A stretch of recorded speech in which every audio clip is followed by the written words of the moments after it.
Pronto. Já está começando a gravar. Então, bora começar a nossa aula. Beleza, pessoal. O assunto de hoje é trabalho e energia, certo?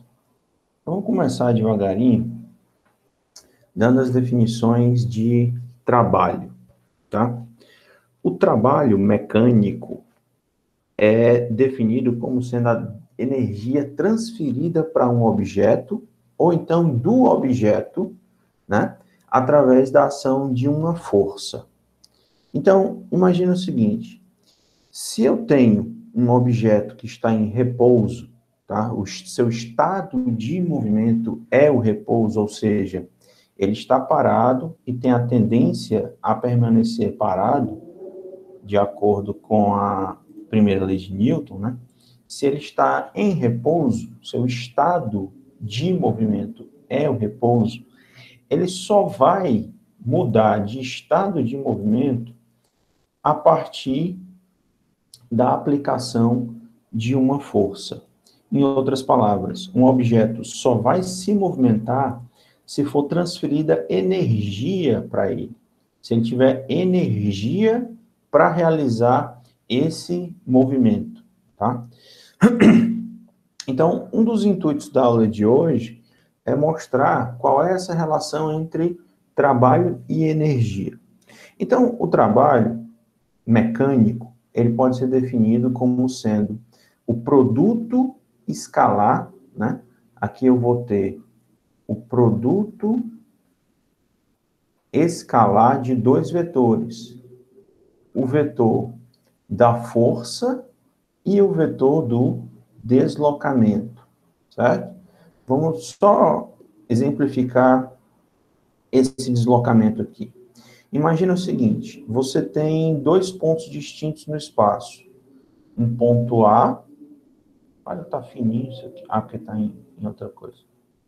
Você tem um ponto A, que eu vou chamar um ponto de origem, certo?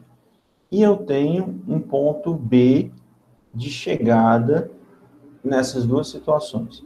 Imagina aqueles exemplos clássicos de cinemática. Eu tenho a cidade A e tenho a cidade B, onde a estrada entre as duas cidades é alguma coisa nesse sentido. Essa estrada, né, isso está representando qual é a distância percorrida para sair do ponto A e chegar no ponto B, tá? Isso aqui a gente representa geralmente através de um ΔS, lá na cinemática. Mas se eu quiser representar o vetor de deslocamento, ele é um vetor, vou chamar de X, né? É um vetor que sai do ponto A e chega no ponto B. Quando eu estou realizando o trabalho, né, como eu estou calculando o trabalho, isso é em função do vetor da força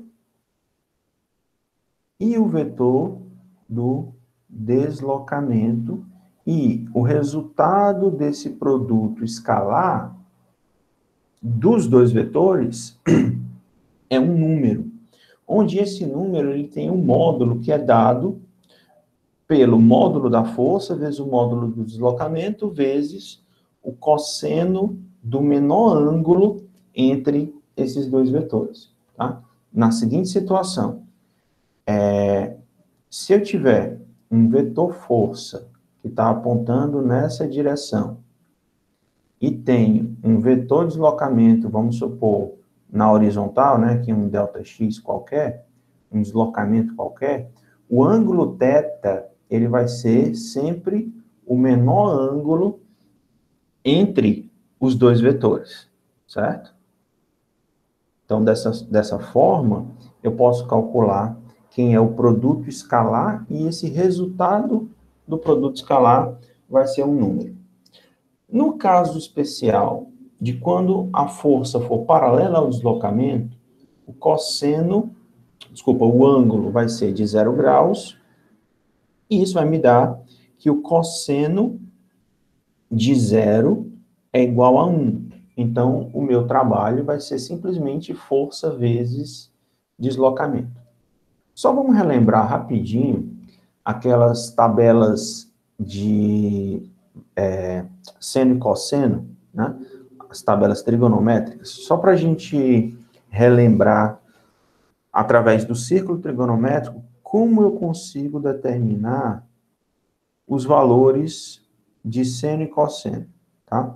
Então, eu tenho aqui o meu círculo trigonométrico, o eixo dos cossenos é o eixo horizontal, enquanto o eixo dos senos é o eixo vertical, tá? A gente começa, partindo do círculo trigonométrico, a gente começa com 0 graus aqui no ponto mais à direita, tá? E esse valor no círculo trigonométrico, ele é um círculo de raio 1, tá? Então, nessa situação, deixa eu só aceitar mais um aqui. Opa. Nessa situação, se eu estou em 0 graus, o valor do cosseno corresponde a 1. Se eu vou sempre aumentando o ângulo no sentido anti-horário, tá? Vou chegar nesse ponto de 90 graus. Aos 90 graus, o seno vai ser 1, o seno vai ser 1, porém, o cosseno vai ser 0. É a projeção do ponto sobre o eixo que você quer determinar o valor, né? Então, mais 90 graus, no ponto de 180 graus, o cosseno vale menos 1 e o seno vale 0. Mais 90 graus em 270 graus, o seno vale menos 1 e o cosseno vale 0 novamente, tá? Então, se a gente tabelar isso, né, só para relembrar, se eu tiver aqui os valores de seno e os valores de cosseno, em 0 graus, o seno é 0 e o cosseno é 1. Em 90 graus, o seno é 1 e o cosseno é 0. Em 180 graus, deixa eu apagar isso aqui para ter espaço. Aqui é o cosseno. Em 180 graus, o seno é 0 e o cosseno é menos 1. 270, a gente vai ter que o seno é menos 1, cosseno é 0, e em 360, tudo isso se repete novamente, né? A gente volta para o mesmo ponto, onde o seno é 0 e o cosseno é 1, certo? Só para a gente relembrar essas notações, os valores máximos e mínimos de seno e cosseno, que a gente vai usar isso, porque no meu produto escalar, para calcular o trabalho, a gente está usando essa ideia, né? Está usando o cosseno do ângulo entre os dois vetores, tá bom? Então, pessoal, do ponto de vista de unidades do sistema internacional, a unidade no sistema internacional para o trabalho é Joule, tá? E isso se dá, né, calculando o trabalho como sendo força vezes deslocamento. O trabalho é dado, a força é dada em newtons, newton vezes metro. Só que newton, que vem de massa vezes aceleração, né? Esse trabalho ele vai ser a massa dada em quilos, vezes a aceleração dada em metro por segundo ao quadrado, e eu estou multiplicando tudo isso por metro. Então, a unidade do trabalho, ela vai ser dada, trabalho vai ser dado em quilos, vezes metro quadrado, tudo isso dividido por segundo ao quadrado, tá?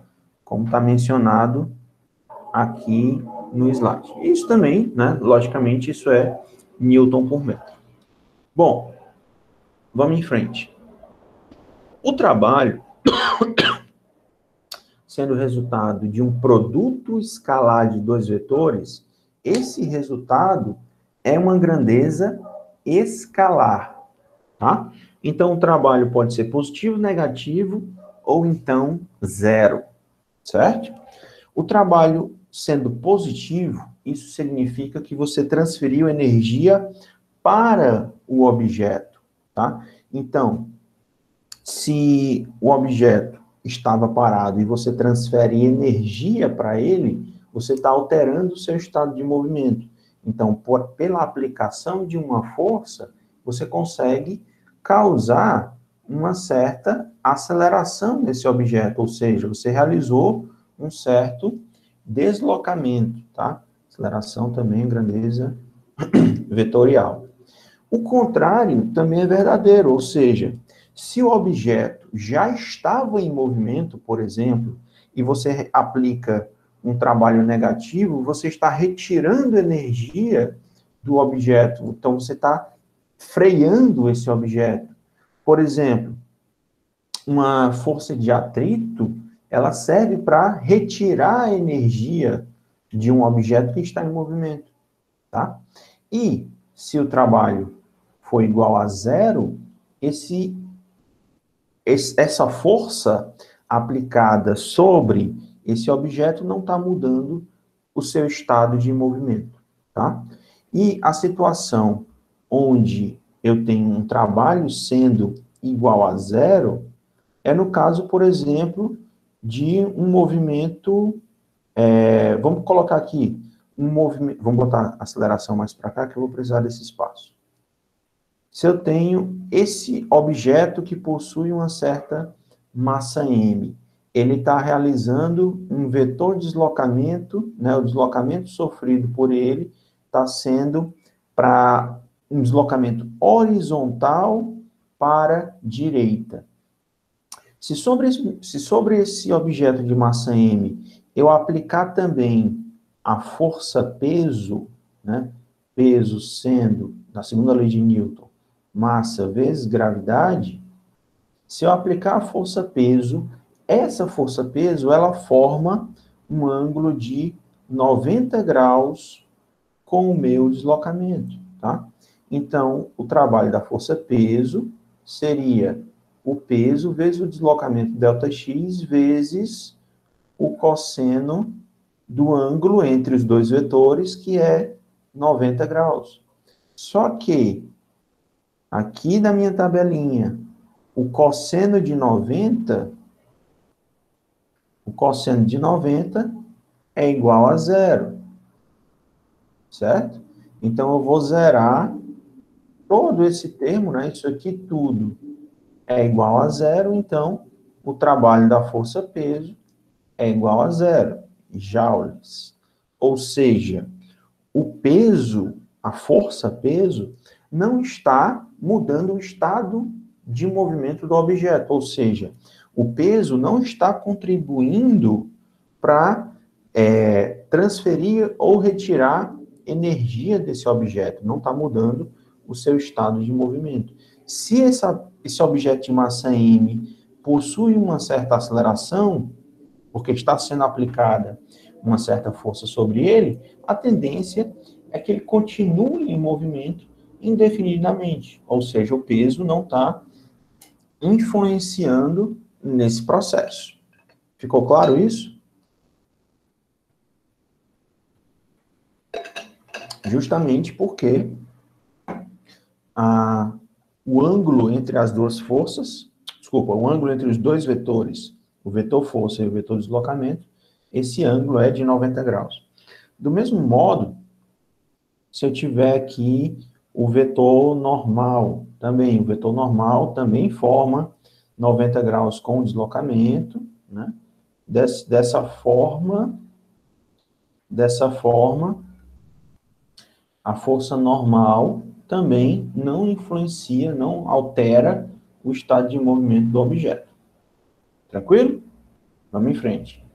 Pessoal, só lembrando, tá?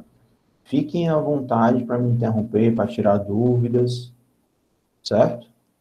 Eu prefiro que vocês parem a aula e tirar dúvida do que terminar isso aqui sem ter entendido totalmente. Combinado?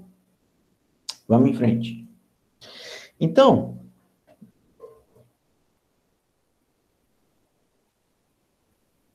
uma das características do trabalho é que eu posso calcular um dos teoremas que a gente vai utilizar, né, que é muito importante, o teorema do trabalho, é que o trabalho total é igual à soma de todos os trabalhos.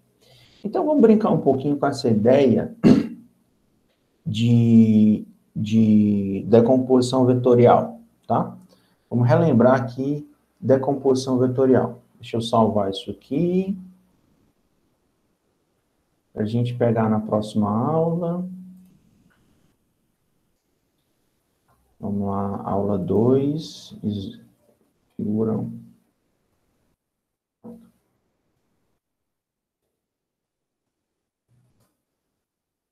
Parte isso aqui, pronto. Vamos trabalhar com essa ideia aqui de decomposição vetorial. Por quê? Eu quero mostrar para vocês que o trabalho total sendo igual à soma dos trabalhos, se eu realizar a decomposição vetorial de uma força, né, esse trabalho, ele tem que ser igual, o trabalho total, tem que ser igual à soma dos trabalhos de cada uma das componentes, tá? Mas vamos relembrar rapidinho só essa parte de decomposição vetorial. Eu sei que eu mencionei rapidamente isso na aula passada, mas não custa nada relembrar. Pode ser que alguém não tenha vindo e não tenha nem assistido a aula passada, tá? Então não custa nada relembrar.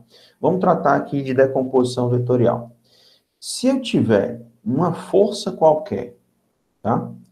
E eu quero fazer a decomposição vetorial dessa força, eu vou separar, eu vou dividir essa força em relação a cada um dos eixos x e y do meu plano cartesiano, tá? Vou botar aqui só para ficar igualzinho. Beleza. Então, apontando para cima, eu tenho o eixo y, na horizontal eu tenho o eixo x. Se eu tiver uma força que está apontando com um ângulo qualquer aqui, tá? Vamos botar um ângulo de 33 graus aqui, por exemplo.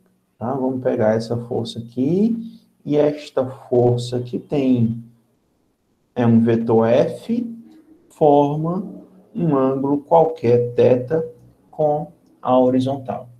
Quando a gente fala em realizar a decomposição vetorial deste vetor, seria dividir esse vetor, ou seja, eu posso escrever esse vetor F da forma fx mais fy, ou seja, eu vou pegar o meu vetor F como sendo o resultado da soma vetorial de dois vetores, cada um em uma direção. O vetor fx está na direção do eixo x e o vetor fy está na direção de fy, do eixo y.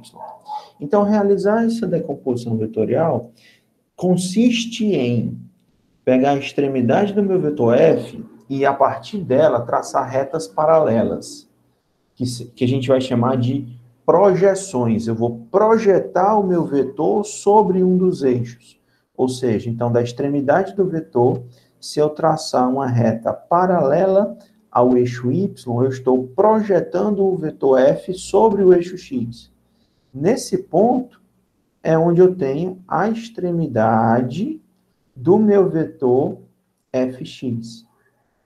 Do mesmo modo, se eu projetar a extremidade do vetor f traçando uma reta paralela em relação ao eixo x, eu vou ter a projeção desse vetor sobre o eixo y, e essa força eu estou chamando de fy, tá?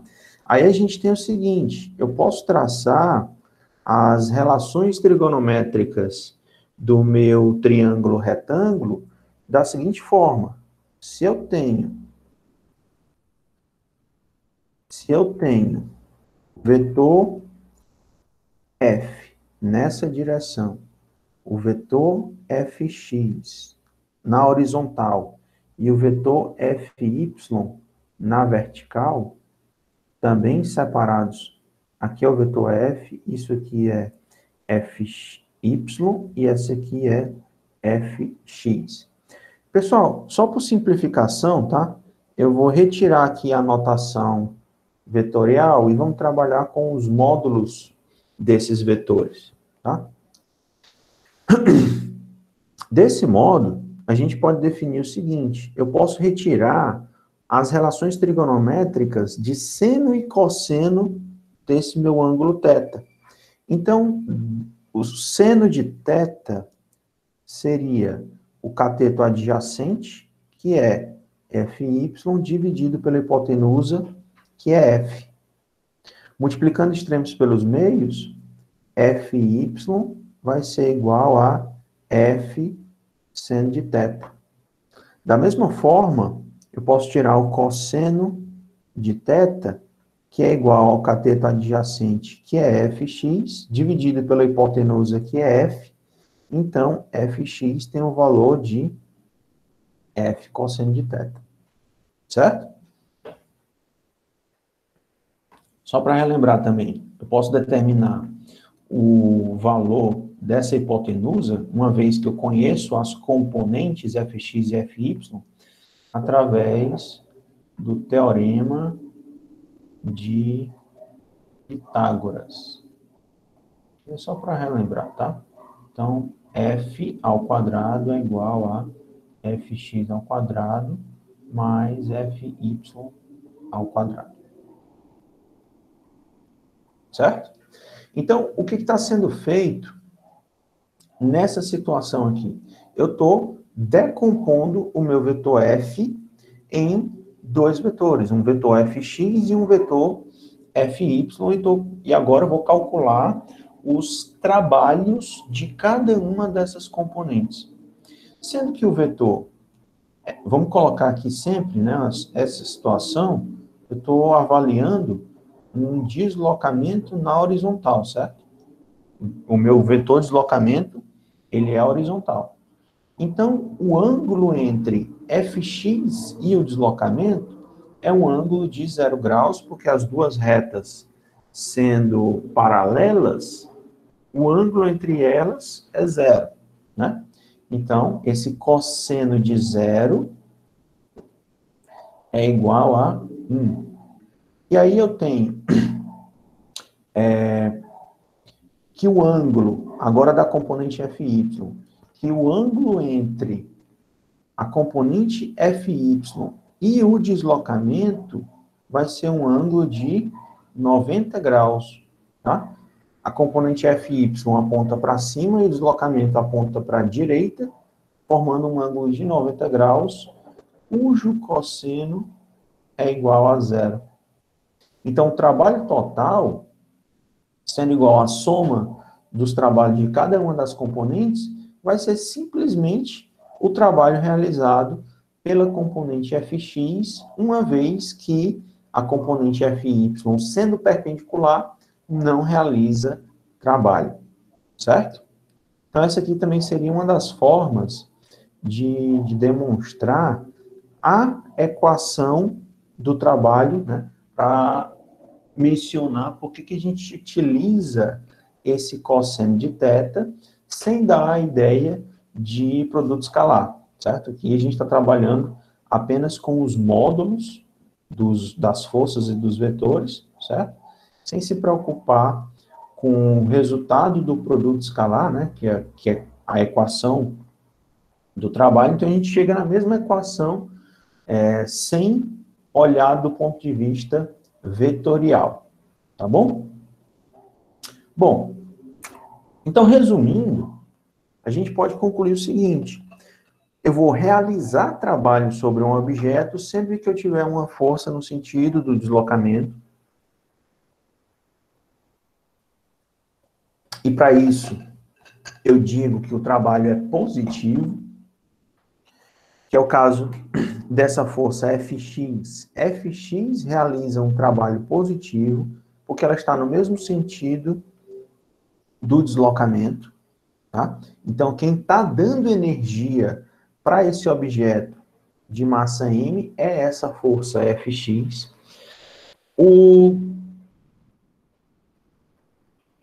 A força perpendicular ao deslocamento, que seria a força Fy, não realiza trabalho, tá? Porque justamente o ângulo entre elas, o ângulo entre esses dois vetores, sendo um ângulo de 90 graus, o cosseno é zero, tá? Então, as forças perpendiculares não realizam trabalho, né? O trabalho de Fy é igual a zero. E se eu tenho, nessa situação, uma certa força de atrito, se eu pegar a partir de um ponto qualquer, tenho... Peraí, deixa eu fazer direitinho. Se eu pegar a partir de um ponto qualquer, eu tenho um certo deslocamento. Nesse caso, eu estou colocando um deslocamento para a direita. E eu tenho uma força de atrito que está apontando para a esquerda. Nessa situação, o ângulo entre os dois vetores é um ângulo de 180 graus e o cosseno de 180 vale menos 1. Então, nessa situação, por conta desse cosseno ser negativo, a equação do trabalho também vai dar negativo, né? Se eu tenho trabalho como sendo força vezes deslocamento vezes o cosseno do ângulo θ, se esse termo todo é igual a menos 1, no caso da força de atrito, então o trabalho todo, né, nessa situação, a gente vai ter que o trabalho da força de atrito vai ser negativo, vai ser menos a força de atrito vezes o deslocamento. Tá? Então, o que essa força de atrito está fazendo? Ela está retirando energia do movimento. Se o objeto está se movimentando, a força de atrito, toda hora retirando energia dele, vai fazer com que ele desacelere, eventualmente vai parar. Certo? Até aqui, pessoal. Tá tudo bem? Nenhuma dúvida? Posso continuar? Eu preciso só ter esse feedback de vocês. E como eu comentei, se deixar, eu vou embora, tá? Eu espero não estar correndo muito. Então, por favor, me avisem. Fiquem à vontade para interromper a qualquer minuto, tá bom? Tranquilo, vamos nessa. Bom, um ponto aqui que é importante é essa segunda situação. O trabalho não depende da trajetória, e sim do deslocamento, tá? O que a gente está observando é sempre o vetor deslocamento, tá? Eu estou trabalhando com dois vetores, o vetor força e o vetor deslocamento, tá? Então, imagina a seguinte situação. Se eu estou aquele mesmo exemplo que eu dei, né? Se eu estou em um ponto qualquer e quero chegar em um outro ponto, a distância percorrida seria seguir o caminho em cada instante de tempo, enquanto o deslocamento é um vetor que sai do ponto inicial, que eu estou chamando de A, e vai até o ponto final, tá? Então, aqui eu tenho uma grandeza física, que é o deslocamento, que é um vetor que requer módulo de direção e sentido, enquanto na situação de baixo eu tenho apenas uma distância S que foi percorrida, tá? Então, como a gente está tratando de um produto escalar de dois vetores, um dos vetores é a força e o outro é o deslocamento. Então, se eu estou tratando do deslocamento, isso não depende da trajetória, tá? Você tem que se preocupar apenas com a distância em linha reta, né, o deslocamento, entre o ponto de saída e o ponto de chegada, Ok? Bom, vamos tratar agora de um caso especial do trabalho, que é o trabalho da força-peso, certo? Eu vou substituir, né? Se eu tenho o trabalho sendo força vezes deslocamento, e aqui eu tenho um deslocamento na horizontal, que eu vou chamar isso de Y, né? Não vai ser mais vai ser na vertical, não mais na horizontal. Então, esse deslocamento feito em direção Y, e também a gente vai sempre tratar do cosseno entre os dois vetores, tá? Aqui eu fiz algumas substituições. A força, como eu estou tratando do caso especial da força-peso, eu vou substituir a força pelo peso e eu vou substituir esse deslocamento ΔY, eu vou substituir isso por um deslocamento H, tá? Eu vou simplificar e vou chamar isso de H. E aí a gente tem dois casos particulares, que é eu elevar um objeto e eu simplesmente deixar um objeto cair, tá? Então, se eu estou elevando um objeto, na subida, o ângulo que a força-peso está fazendo com o deslocamento é um ângulo de 180 graus. Por quê? O peso está apontando para baixo, mas se eu estou pegando esse objeto e estou elevando ele, ou seja, estou realizando um deslocamento para cima, os dois vetores têm ângulos, têm mesma direção, mas sentidos opostos, fazendo um ângulo de 180 graus entre eles. Então, na subida, o trabalho da força-peso ele é negativo, certo? Justamente por conta do cosseno de 180 ser igual a menos 1. Então, na subida, o trabalho da força-peso ele é negativo. O que indica o seguinte: algum agente externo deve realizar trabalho para fazer com que o objeto suba, porque naturalmente a tendência de todo objeto é cair na direção da aceleração da gravidade, né? Devido à própria força-peso. Então, algum agente externo realizou o trabalho para realizar essa subida. No caso, não sei se vocês conseguem enxergar direito, mas quem está gastando energia para que eu consiga elevar esse objeto sou eu.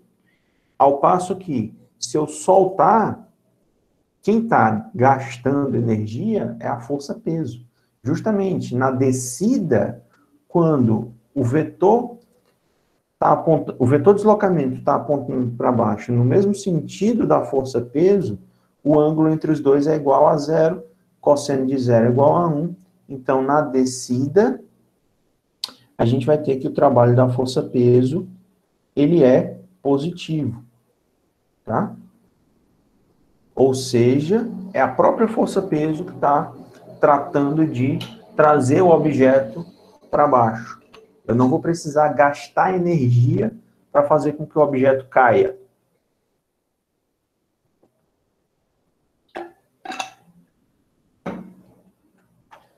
Vamos em frente. Em todos os casos que eu mostrei anteriormente, uma das características era a seguinte: eu estava utilizando forças constantes, tá? Mas existe um caso bem particular que é bastante interessante, é na situação de a gente trabalhar com força variável, tá? E que força variável pode ser essa? Uma força, por exemplo, que dependa, uma força que seja função do deslocamento, por exemplo, tá? Aqui eu vou ter uma f de x qualquer, tá? Então, se eu tenho uma força variável, se a força está mudando em função da posição, eu vou ter que tomar pequenos intervalos de deslocamento Δx, de modo que eu possa considerar que nesse pequeno intervalo infinitesimal de deslocamento, a força é praticamente constante, certo? E aí, utilizando o teorema dos trabalhos, o trabalho total é igual ao somatório de todos os trabalhos, certo? E aí, considerando intervalos infinitesimais de deslocamento, que seria fazer com que eu tenha o limite do deslocamento tendendo a zero, eu estou transformando esse somatório em uma integral, tá? Vocês já estudaram lá em cálculo 1 o sentimento da função de integral, e a integral, ela informa, né, qual é o gráfico sobre uma curva. Então, em outras palavras, se você pega nessa situação e calcula qual é a área sobre essa curva, você está determinando quem é o trabalho realizado por essa força variável, tá? E aí vai ser, o resultado do trabalho total vai ser integral da força em relação a um certo dx. E aqui eu estou utilizando essa notação de integral para mostrar que se você calcula o gráfico sobre a curva em relação aos limites de integração, né? O ponto inicial e o ponto final, que estão representados aqui no gráfico. Dessa forma, você está determinando quem é o trabalho total da força sobre esse objeto, tá bom? E um caso especial de uma força variável, que é uma força que depende da posição, é a força elástica, tá? A lei de Hooke, que determina quem é essa força elástica, diz que a força elástica é igual a menos uma constante K vezes a elongação da mola, que é quanto a mola está esticada ou então comprimida, né? A gente pode representar esse X como sendo um deslocamento da mola, também é chamado de elongação, e esse X, ele pode ser positivo ou negativo.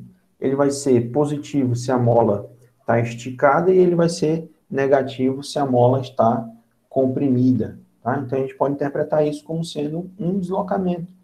Só que essa força, ela é variável, né? Essa força elástica, ela é função de x, né? Menos kx. E aqui, pessoal, essa constante elástica, o k, a gente pode interpretar fisicamente essa grandeza como sendo a rigidez da mola, tá? Quanto mais rígida for a mola, maior vai ser a força que você tem que aplicar para conseguir um certo deslocamento. Então, se eu substituir a força, a lei de Hooke, dentro da minha integral, tá? A gente vai ter o seguinte, que o trabalho da força elástica é igual à integral da força elástica em relação a um certo deslocamento infinitesimal dx. Só que essa força elástica, ela é a integral de menos kx dx. Aí eu posso, utilizando as propriedades da integral, k é constante, né? Então eu posso sair de dentro da integral, então eu vou tirar o menos k de dentro da integral, e eu vou ficar com a integral de x dx. Vocês viram lá no cálculo que isso é menos k, já estava fora da integral, a integral de x dx é simplesmente x ao quadrado sobre 2. Então, o trabalho da força elástica é menos kx ao quadrado sobre 2. Ou seja, você tem uma força variável, né? Porque a força depende do deslocamento sofrido pela mola, e aí eu consigo calcular o trabalho total feito por essa mola sobre o bloco, tá? E esse trabalho, ele é negativo. Olha aqui que interessante. o trabalho vai ser negativo. Ou seja, para que você consiga mexer no bloco, você tem que realizar trabalho para poder deslocar a mola. Essa força elástica, a gente pode interpretar isso da seguinte forma. A força elástica, ela é uma força conservativa, ou seja, a mola sempre vai tender a puxar ou empurrar o bloco de volta para a sua posição de equilíbrio, que é o x igual a zero.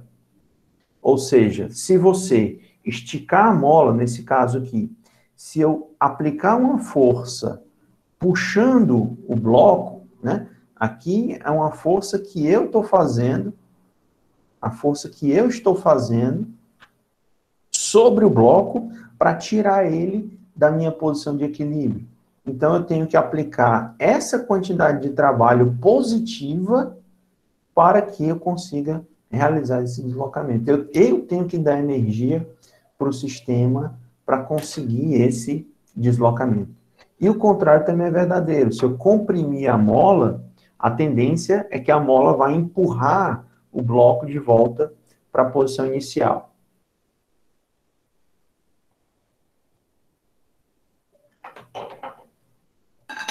Ok? Agora vamos começar a relacionar. Até agora a gente tratou de trabalho. Vamos começar a relacionar tudo isso com energia.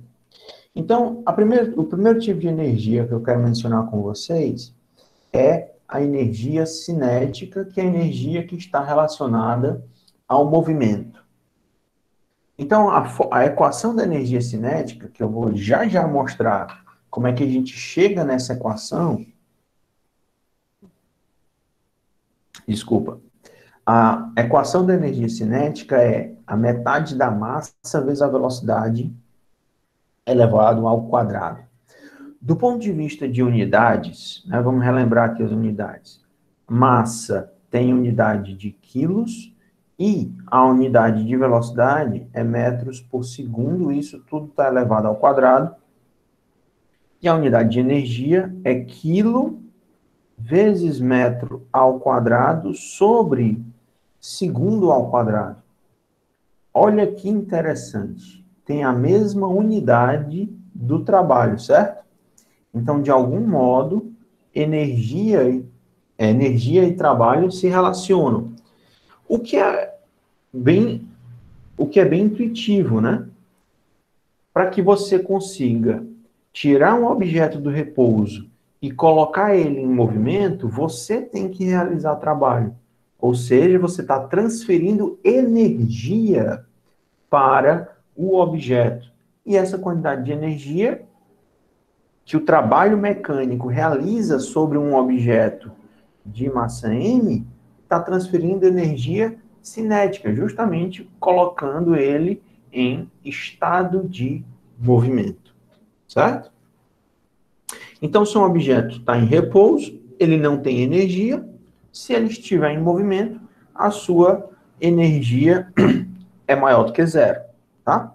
E aqui é interessante, pessoal, se a gente for olhar do ponto de vista vetorial, tá? Se eu tenho um bloco, vamos pegar aqui e desenhar um outro bloco, só para diferenciar do primeiro. Se eu tenho aqui um bloco que está se movimentando, um bloco de massa M, e ele está se movimentando no sentido contrário ao eixo X, tá? Esse vetor, velocidade aqui, ele é um vetor que tem módulo negativo, né? Porque ele está no sentido contrário ao meu referencial. Eu posso dizer que essa velocidade ela é negativa. Mas isso implica, como a equação da energia é velocidade elevada ao quadrado, se você está pegando esse número negativo e eleva ao quadrado, o resultado vai ser positivo. Então, eu posso ter energia igual a zero, energia cinética pode ser igual a zero, e a energia cinética pode ser maior do que zero. Só que energia cinética menor do que zero, isso aqui não existe. Justamente porque você está pegando a velocidade e elevando ao quadrado. Por que que não existe? Porque a gente sempre vai ter, né, uma das situações que a gente tem na física, que todo objeto sempre vai ter massa positiva, né? Não se encontrou ainda objetos com massa negativa. Isso aqui é coisa de mecânica quântica, se estuda se um objeto pode ou não ter massa negativa, tá? Mas no nosso mundo macroscópico, nos objetos que a gente está utilizando, né? Os objetos de tamanho real do nosso mundo macroscópico, uma das situações é que a massa sempre vai ser positiva, então só sobra a massa sempre sendo positiva, eu teria como deixar a equação negativa se a velocidade fosse negativa, mas como você está elevando isso ao quadrado, energia negativa, energia cinética negativa não é possível, tá certo? Beleza, vamos em frente. Vamos agora relacionar trabalho e energia, tá?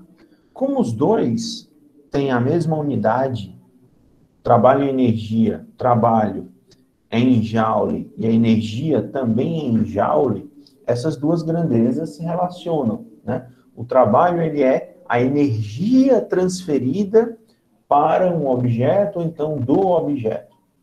Beleza? Vamos demonstrar isso aqui? Quero fazer essa demonstração com vocês. Deixa eu salvar isso aqui. Vou precisar desse espaço. Pronto. E essa demonstração, pessoal, para essa demonstração, isso tem um nomezinho interessante, que é o teorema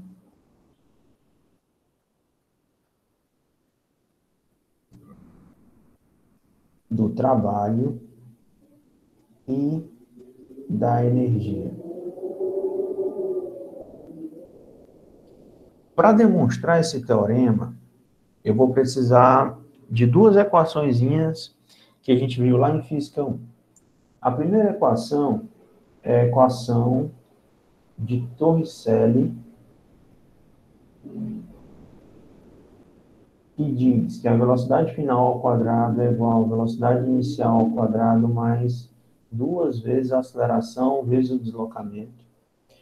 E a segunda equação é a segunda lei de Newton, que diz que a força é igual a massa vezes a aceleração. E a brincadeira que eu vou fazer com vocês é o seguinte: vamos isolar a aceleração na segunda lei de Newton e substituir na equação de Torricelli. Ou seja, eu posso escrever a aceleração como sendo força sobre massa. E eu vou pegar essa aceleração e substituir na equação de Torricelli. Então, eu vou ter velocidade final ao quadrado é igual a velocidade inicial ao quadrado mais 2 vezes a aceleração, que é força sobre massa, vezes o deslocamento. E agora é só brincar de organizar esses termos, certo? Eu quero tirar a massa do denominador. Então, vamos fazer o seguinte, pega essa velocidade inicial, passa para o primeiro membro, então isso aqui é 2F ΔX sobre massa. Aqui está dividindo, vai para outro termo multiplicando, então massa, velocidade final, menos massa vezes velocidade inicial ao quadrado é igual a 2F ΔX, 2F ΔX, pega o 2 que está multiplicando, passa dividindo, então eu tenho massa vezes velocidade ao quadrado sobre 2, menos massa vezes velocidade inicial ao quadrado sobre 2 é igual a F ΔX. E aqui a gente tem os termos que a gente já conhece. F vezes ΔX. Isso aqui é o meu trabalho. E massa vezes velocidade ao quadrado dividido por 2, velocidade final, isso aqui seria a minha energia cinética final, e isso aqui seria a energia cinética inicial.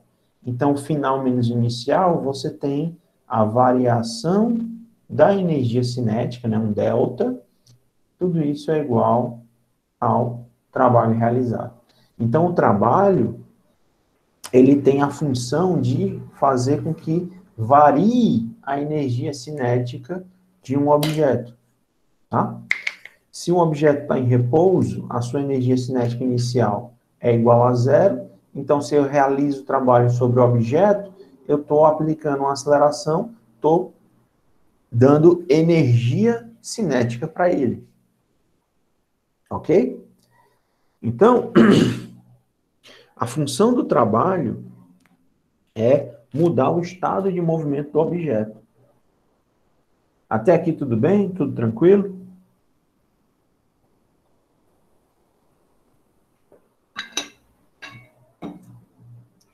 Vamos em frente.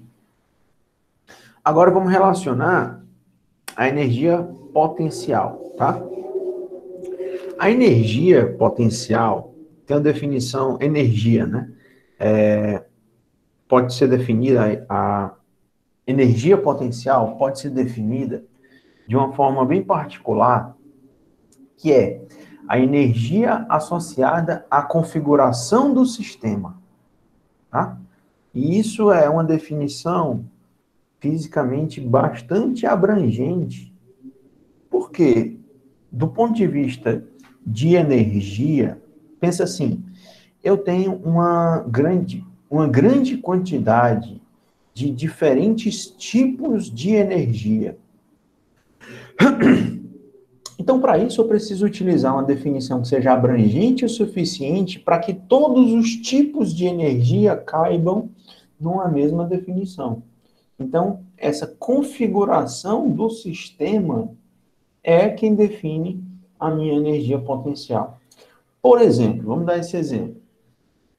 Se você tem você e a Terra como dois objetos de massa diferente e a força gravitacional é que está sendo aplicada sobre cada um dos objetos. Então, por definição, a variação da energia potencial é igual a menos o trabalho realizado. Certo? Então, imagina o seguinte. Se, nos casos particulares que a gente viu mais atrás, se eu tenho, no ato de elevar um objeto, né, fazendo com que um objeto suba, o trabalho da força-peso sendo negativo e a energia sendo menos o trabalho, a gente pode interpretar o seguinte: a energia que eu tenho que gastar para elevar um objeto é igual a menos o trabalho da força-peso, que é negativo devido ao fato do vetor deslocamento estar no sentido contrário do vetor peso. Deu para entender? Ficou claro isso? Vamos em frente. Se eu pegar a variação da energia potencial e substituir na equação do trabalho, né, sendo menos o trabalho, vamos pegar isso e substituir dentro da integração. E a gente vai ter o seguinte, ó. A variação da energia potencial vai ser F de Y, que vai ser a minha força-peso, né? Isso aqui seria a força-peso, massa, vezes gravidade. E aí eu tenho o seguinte, eu estou realizando, nessa situação, eu estou realizando uma elevação, vamos supor que eu estou realizando uma elevação do objeto. Estou saindo da posição inicial y igual a zero aqui, e estou chegando na posição final y lá em cima. Ou seja, a gente realizou um deslocamento ΔY que está apontando para cima. Como esse ΔY está apontando para cima, a força-peso apontando para baixo, a gente já viu que, nessa situação, o trabalho da força-peso, ele vai ser negativo. Com esse sinal negativo da equação da variação da energia potencial, negativo com negativo vai dar positivo. Então, a energia gasta a energia gasta para que eu consiga elevar esse objeto de massa m é igual à massa vezes gravidade vezes a altura, né? E aqui eu estou fazendo com que essa altura é igual ao módulo do vetor deslocamento ΔY que a gente considerou. Certo? Até aqui tudo bem? Tranquilo. Sim. Vamos em frente. Não, eu tenho um maior cuidado com essas definições, né?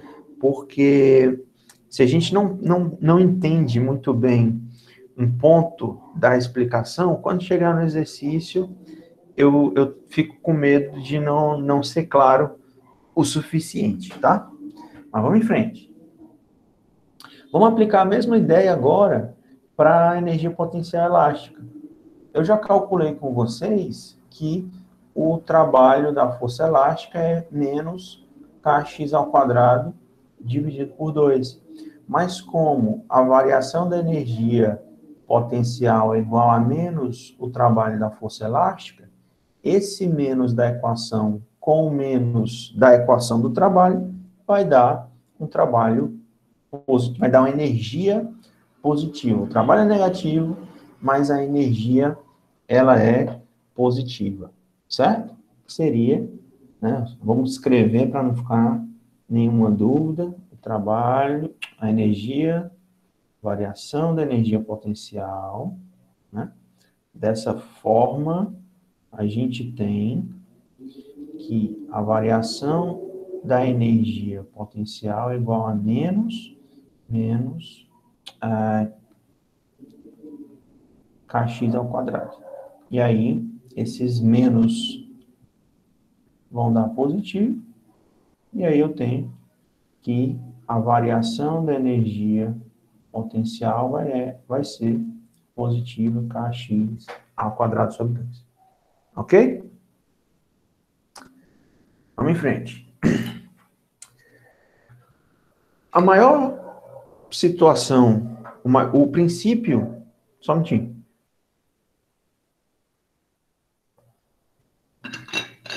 Na física, a gente tem vários princípios que devem ser respeitados, né? Obviamente. Mas o princípio que mais deve ser respeitado, né? Imagina o seguinte, vamos começar do começo. Um cientista está estudando uma nova teoria. A primeira coisa que ele testa para verificar se sua teoria é verdadeira ou não é verificar o princípio de conservação de energia. Essa conservação de energia é a parte principal do estudo de várias áreas da física, né? Primeiro você verifica se a energia se conserva em um sistema. Por que isso é tão importante?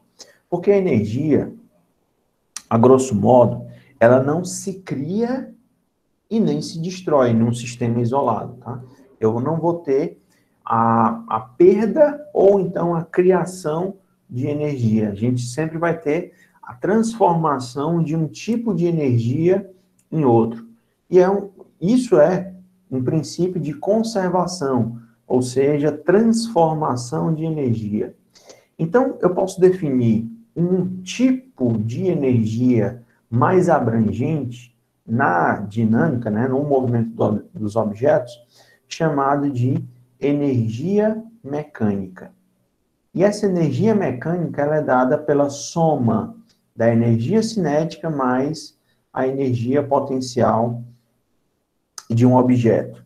Então, em um sistema isolado, né, onde apenas forças conservativas estão atuando, a energia mecânica ela sempre se conserva, ou seja, a variação da energia mecânica é igual a zero.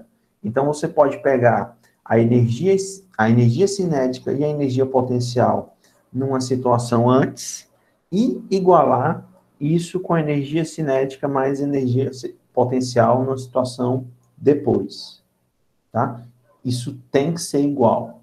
Porque se não há forças dissipativas, ou seja, se só só estão atuando forças conservativas, então a energia, a quantidade de energia tem que se manter constante. Aí vocês devem perguntar agora o seguinte: o que são forças dissipativas? São força de atrito e força de resistência do ar, por exemplo, tá?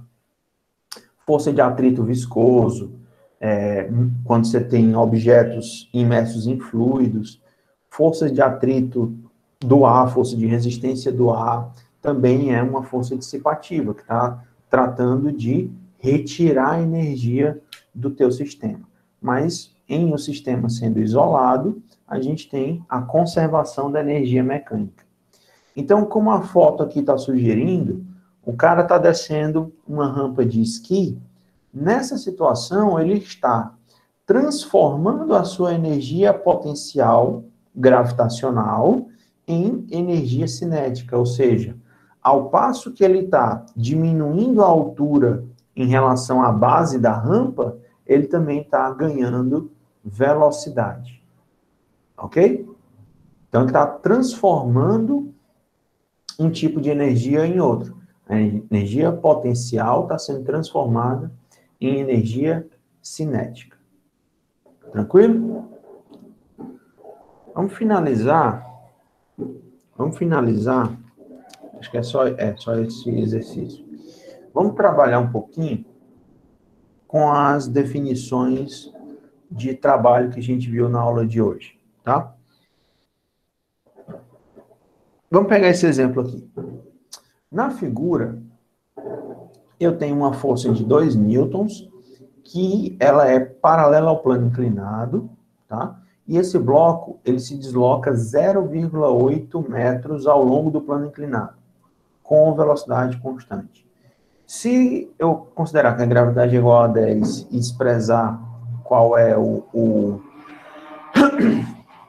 se eu desprezar o atrito, vamos determinar qual é a massa do bloco, qual é o trabalho realizado pela força-peso e qual é o trabalho da força F, tá? Deixa eu só trazer essa questão aqui para esse outro programinha, para eu poder trabalhar melhor. Deixa eu salvar isso aqui também.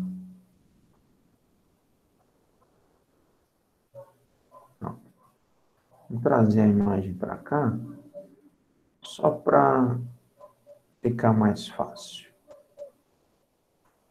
Então, vamos lá. O primeiro ponto que a gente tem que fazer aqui é o seguinte. Vamos determinar quais são as forças que estão atuando sobre o bloco. Primeiro, eu tenho essa força F, tá? Esse bloco possui uma certa massa M, que eu quero descobrir quem é, e apontando para baixo, a gente também vai ter a força peso, tá? Apontando aqui para baixo, tá? E eu aproveito, nessa situação, a gente aproveita e também brinca com decomposição vetorial, tá bom? Vamos determinar a massa M. Um dos pontos que é de extrema importância aqui nessa nossa situação é o seguinte: o bloco ele está realizando um deslocamento ao longo do plano inclinado, tá? Então esse deslocamento ele é ao longo do plano inclinado e ele vale 0,8 metros, certo? Ok. Só que ele realiza esse deslocamento com velocidade constante. Essa informação aqui, pessoal, para a gente ela é crucial. Se a velocidade é constante, vamos começar a avaliar aqui o que a gente está vendo. Se a velocidade é constante, o que a gente pode concluir daqui? Velocidade constante, isso implica que a aceleração, o módulo da aceleração é igual a zero. Se a aceleração é igual a zero, da segunda lei de Newton, a gente tem que a força resultante também é igual a zero. Então, na hora que eu realizar a decomposição vetorial da força-peso, eu posso aplicar a força resultante na direção do plano inclinado e a gente cria uma equação que me permite determinar a massa do bloco, tá? Então, vamos fazer o seguinte, vamos decompor essa força-peso em relação a um plano cartesiano XY, onde o eixo X está inclinado na direção do plano inclinado. Então, aqui eu tenho um eixo X e aqui eu tenho um eixo Y. Dessa forma, eu posso realizar a decomposição vetorial da força-peso, tá? Assim, a gente encontra o seguinte, em direção ao eixo Y, eu vou ter uma componente P cosseno de θ, e em relação ao eixo X, eu tenho uma componente que é P seno de θ. Aqui, só para relembrar, esse ângulo θ aqui, ó, também é 30 graus. Certo?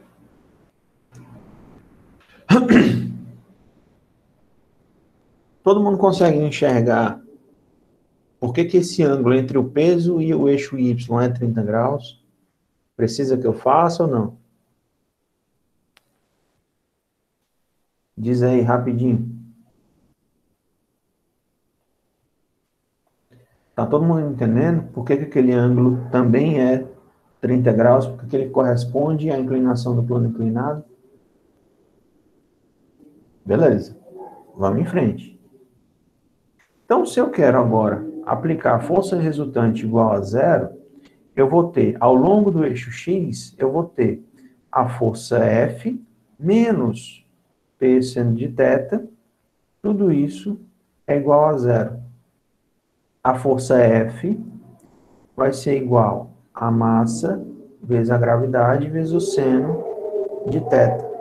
A força F que foi dada no enunciado vale 2. A massa do bloco, eu quero saber quem é. A gravidade é igual a 10 e eu vou multiplicar isso pelo seno de 30 graus. Então, seno de 30 é 1/2, 10 dividido por 2 dá 5, então 5 vezes a massa é igual a 2, então a massa é 2/5, isso dá 0,4 quilos. E agora, na letra B, ele quer saber o seguinte, qual é o trabalho realizado pela força-peso? Bom, na hora que eu faço uma elevação de 0,8 metros ao longo do plano inclinado, com um plano inclinado de 30 graus, isso significa que eu subi o bloco de uma certa altura H. Então, vamos determinar quem é esse H. Se eu pegar aqui as relações de seno desse ângulo de 30 graus, o seno de 30 é igual ao cateto oposto, que é H, sobre a hipotenusa, que é 0,8. Então, H é 0,8 vezes o seno de 30, que é 1/2. Então, esse H é 0,4 metros. Ou seja, o bloco se desloca 0,8 metros ao longo do plano inclinado, mas ele subiu 0,4 metros em relação à sua posição inicial. E agora eu quero calcular o trabalho da força-peso, e ele vai ser, o deslocamento foi para cima, né? Esse H, ele está apontando para cima, e a força-peso está apontando para baixo. O deslocamento foi para cima, a força-peso foi para baixo. Então, eu tenho um ângulo de 180 graus entre os dois vetores. Então, o trabalho da força-peso, ele vai ser a força-peso, que é massa vezes gravidade, vezes o deslocamento H, vezes o cosseno de 180. Então, esse trabalho da força-peso, ele é negativo, porque o cosseno de 180 é negativo, então isso vai ficar a massa de 0,4 vezes a gravidade de 10, vezes a altura também de 0,4. Então, esse trabalho da força-peso vai dar igual a quanto? 0,036 vezes 10. Então, isso dá negativo de 0,36 joules. Né?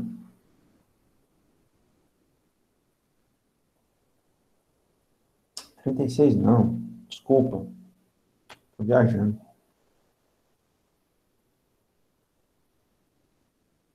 4 vezes 0,4, 4 vezes 4, 16. Viajando. Tudo isso vezes 10, então dá 0,16. Certo? E aí, deixa eu ver se dá para espremer bem aqui. Agora eu quero calcular qual é o trabalho da força F, tá? E aí, o trabalho da força F vai ser força vezes deslocamento. Espera aí. Pessoal, 0,4 vezes 0,4 dá 0,16. Vezes 10, isso dá 1,6. Negativo, 1,6. E aí, agora, a força F, que é igual a 2, vezes o deslocamento de 0,8. Isso também dá 1,6 joules. Aí eu pergunto agora para vocês o seguinte. Por que o trabalho da força-peso foi negativo? Por que o trabalho da força F foi positivo? O trabalho da força-peso foi negativo porque a tendência da força-peso é fazer com que o bloco caia no sentido do plano inclinado. Se o bloco está subindo, você teve que gastar energia, ou seja, a força F teve que realizar trabalho, teve que gastar energia para fazer com que esse bloco consiga subir, tá?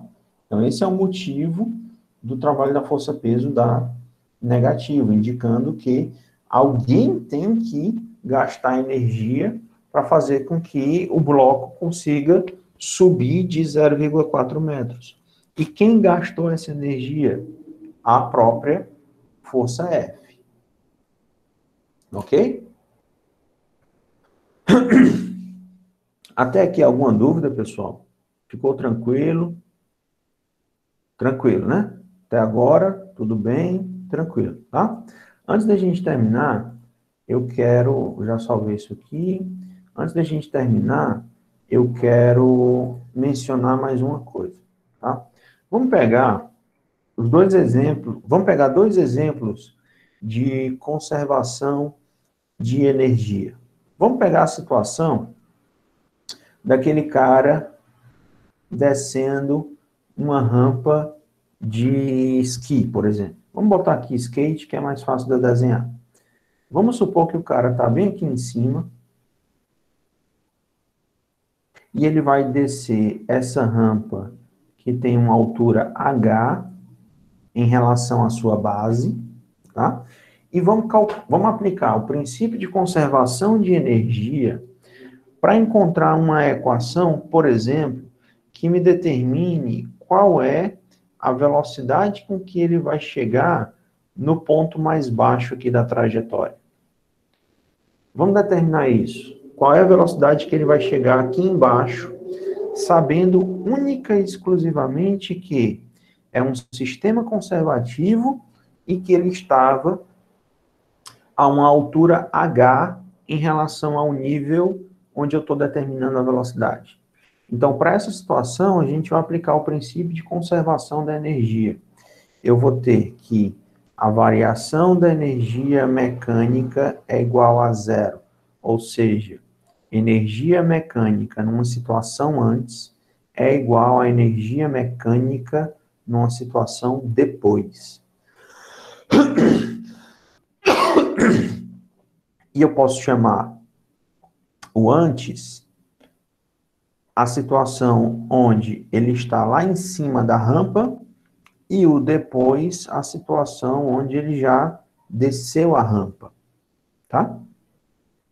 Vamos fazer agora algumas considerações. Vamos supor que, só para facilitar meus cálculos, tá? Vamos supor que ele simplesmente foi abandonado no ponto mais alto da trajetória. Vamos supor que a velocidade inicial aqui em cima seja igual a zero, só para facilitar. Isso implica, se a velocidade é igual a zero, isso implica que a energia cinética, na situação onde ele está lá em cima, também é igual a 0 graus. Ele vai chegar aqui embaixo com uma determinada velocidade, mas esse ponto mais baixo da trajetória seria dizer que ele está numa altura igual a zero. E isso implica uma energia potencial igual a zero, joules. Tá? Então, aplicando o princípio da conservação de energia, a gente tem o seguinte: a energia cinética antes mais a energia potencial antes é igual à energia cinética depois mais a energia potencial depois. A cinética inicial é zero, porque eu coloquei a velocidade inicial sendo igual a zero, e a potencial final é igual a zero, porque ele está no ponto mais baixo da trajetória. Então, aqui a gente vai ter a troca de energia potencial para energia cinética. A energia potencial é massa vezes gravidade vezes altura, e a energia cinética é massa vezes velocidade ao quadrado dividido por 2. Aqui a gente pode cancelar os termos das massas, e aí a velocidade é igual a raiz quadrada de 2gh. Certo? Essa equação a gente consegue determinar qual é a velocidade final do objeto, sabendo somente qual é a altura com que ele foi abandonado nessa rampa, tá? A gente pode determinar essa velocidade. A outra situação é o seguinte, vamos pegar aqui agora um caso particular também, onde eu faço um lançamento vertical, por exemplo. Se eu pegar aqui um objeto de massa m e eu faço um lançamento vertical desse objeto, lanço ele para cima com uma certa velocidade v0, eu posso descobrir dessa forma qual foi a altura máxima atingida por esse objeto, porque a gente sabe que no ponto onde a altura vai ser máxima é onde a velocidade final é igual a zero. Então, eu posso aplicar de novo o princípio de conservação de energia para determinar isso. Vamos descobrir agora que a altura máxima é essa. Então, eu tenho a troca agora de energia mecânica na situação antes vai ser igual à energia mecânica na situação depois. Então, eu tenho energia cinética na situação inicial. Aqui, vamos considerar o seguinte: eu estou lançando o objeto da minha altura igual a zero, e isso faz com que a energia potencial no ponto mais baixo também seja igual a zero. Então, essa energia potencial aqui, ela vai ser zerada. E aí eu vou chegar no ponto mais alto da trajetória, com energia cinética depois também zerada, porque ele chega com velocidade igual a zero. Então, essa energia cinética aqui em cima, ela também vai ser zero, e isso é igual, mais a energia potencial na situação depois. Então, eu tenho massa vezes velocidade ao quadrado dividido por 2, isso é igual a massa vezes gravidade vezes altura. Novamente, a gente vai desprezar as massas, e eu tenho que a altura máxima atingida pelo objeto depende da velocidade de lançamento dividido por 2 vezes a gravidade. Certo? Vou salvar isso aqui também. Tá? Então, aqui são duas aplicações do princípio de conservação de energia. Tá bom? Novamente, até aqui tudo bem? Alguma dúvida? Por enquanto, está tudo bem. Beleza. Então, vamos encerrar por aqui, tá? Eu já disponibilizei no Moodle uma lista de exercícios para vocês exercitarem essas definições de trabalho, tá? E aí eu quero fazer o seguinte, eu quero começar a próxima aula tirando dúvidas da lista que eu passei hoje, tá? Vamos botar assim, os primeiros 20 minutos da aula, que é justamente esse tempinho, enquanto o pessoal vai entrando, vai chegando, a gente fica resolvendo exercícios com vocês, tá certo? Então, quem tiver dúvida, durante essa semana, quem não conseguiu resolver algum exercício da lista, chega um pouquinho mais cedo, a gente vai trocando uma ideia, quando der umas 7h15, 7h20 mais ou menos, aí a gente começa o conteúdo da próxima aula. Combinado assim? Então vamos parar aqui a gravação.